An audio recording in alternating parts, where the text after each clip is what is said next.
Unit 2, last part of 2.1 is called Part 5. And we're going to look at substitution. So substitution means if I give you a formula with a lot of variables, but I give you the values of those variables, you're going to substitute them in. Think, for instance, I know that the area of a rectangle is length times breadth. So if I now find out that the length of my rectangle is 10 meters and the breadth of my rectangle is 5 meters, then my area will equal 10 times 5, and that equals 50, and it's meters squared.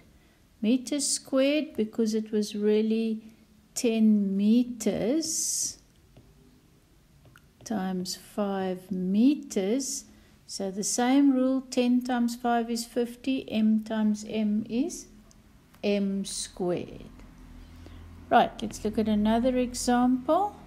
Question might look like this.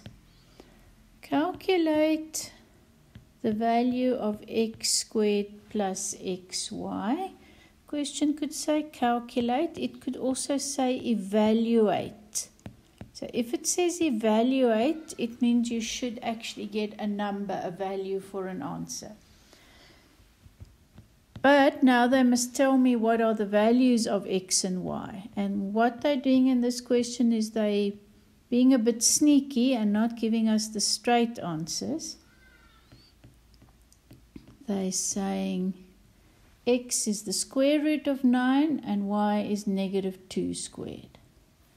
Right, so the best thing here is first evaluate x and y. So x, the square root of 9 is 3. Y, negative 2 times negative 2 is positive 4. Remember, you can do that on the calculator, but you must put in the brackets as they are there. If you leave out the brackets, you'll get a different answer. Right, now we're going to say, this was what I had to find. Please note, everything that I'm replacing goes in brackets. So wherever there's a bracket for x, I put a 3. Where there's a bracket for y, I put a 4. Now it's easy. 3 squared is 3 times 3 is 9. Plus 3 times 4 is 12. Answer is 21. But again, from this stage, you can use your calculator. But the brackets are essential. Right, let's do some more examples. In this example, it's just going to be extra examples on the whole of 2.1. So here's one where I'm going to do some multiplication that might look a bit tricky. Keep to your rule.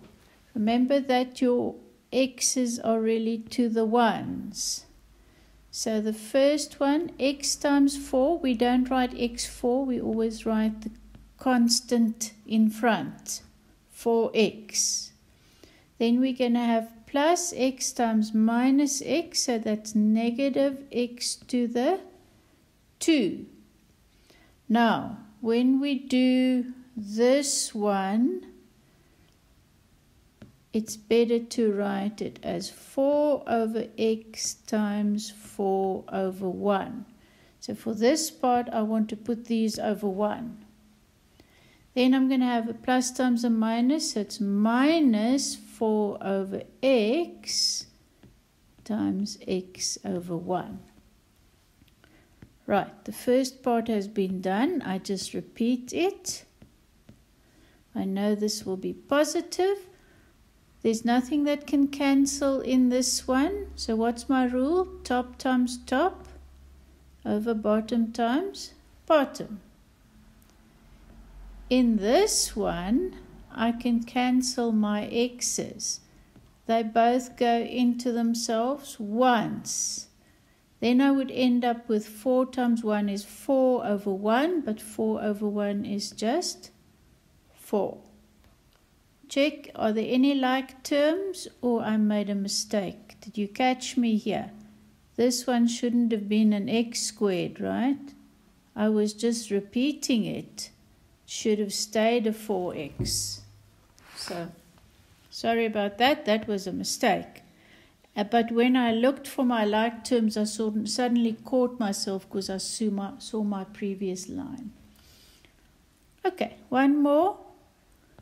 They give me this formula. And I'm going to use my calculator, which means for pi, I'm going to use pi on my calculator. And they give me that h is 4.8 and v is 1.5, and they say give the answer to 2 decimal places.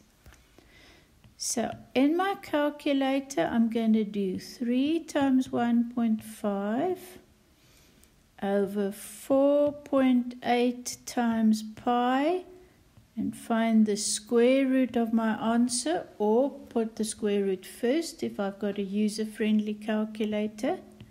And this answer I'm first going to write to 3 decimals, and then look at my last one, which is greater than 5. So when I drop it, the 4 becomes 1 more.